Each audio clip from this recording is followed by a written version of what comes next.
Joe Biden yakuyeho agahigo kari gafitwe na Barack Obama mu matora yo muri Amerika.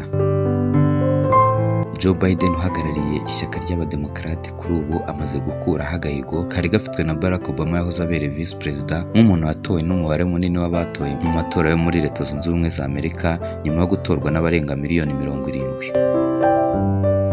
Aka gahigo kari gafitwe na Barack Obama ubwo yatorwaga n'abagera kuri miliyoni 69,456,897 mu matora manda ya mbere mu mwaka wa 2008.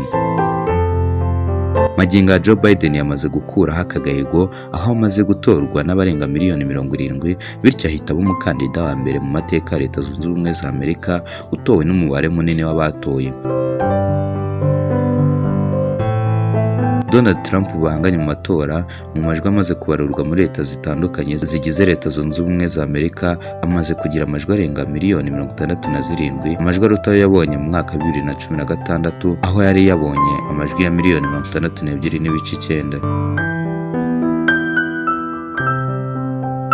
Aya matora y'umwaka wa 2020 biteganyijwe ko ashobora kugaragaramo umubare munini w'abatoye uhereye mu matora yo mu mwaka w'1908 aho mu 1908 hafi 65% y'abaturage bari bemerewe gutora aribo batoye.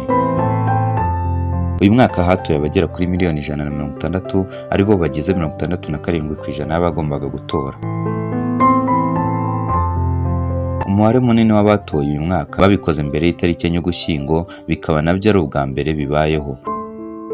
Mu matora aheruka y'umwaka wa 2016 byageze ku munsi w'amatora hamaze gutora abagera kuri miliyoni 47, naho uyu mwaka byageze ku munsi w'amatora nyirizina hateganyijwe gutora abagera kuri miliyoni 101.2 muri miliyoni 160 zagombaga gutora.